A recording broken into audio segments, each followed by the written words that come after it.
माणिकराव कोकाटे यांनी फसवणूक केलेली आहे आणि खोटे कागदपत्रांच्या आधारे फसवणुकीचा प्रकार जो उघड झालेला आहे त्यामुळे न्यायालयाने त्यांना 2 वर्षाची शिक्षा दिलेली आहे। कायद्यामध्ये जे बदल झाले त्याच्यानुसार 2 वर्ष किंवा त्यापेक्षा जास्त अशी शिक्षा असल्यास जो लोकप्रतिनिधी असतो त्याची लोकप्रतिनिधित्व धोक्यात आलेला आहे असं आपण नक्की समजू शकतो। याचाच अर्थ माणिकराव कोकाटे यांनी राजीनामा दिला नाही तरी त्यांचं पद गेलेलं आहे, ते मंत्रिपदावर राहू शकत नाही, एवढंच नाही तर ते आमदार सुद्धा असू शकत नाही, हे अत्यंत स्पष्ट आहे। तर काही जण म्हणतात की ते अपील करतील, अपील करण्याचा त्यांना अधिकार आहेच, पण अपील करणं हे कारण असू शकत नाही।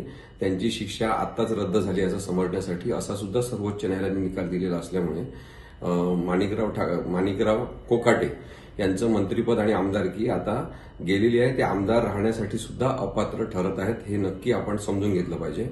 त्याचबरोबर MP MLA साठी विशेष न्यायालय स्थापन करूनही अनेक केसेस पेंडिंग आहेत आणि त्या लवकरात लवकर चालल्या पाहिजे, कारण की आपले लोकप्रतिनिधी हे गुन्हेगारी पार्श्वभूमीचे नसले पाहिजे, हा नागरिकांचा सुद्धा अधिकार आहे।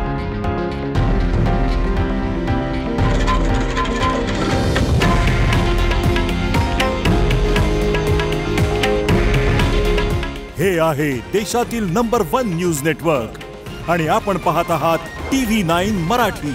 काळजी तुमची, हित महाराष्ट्राचं।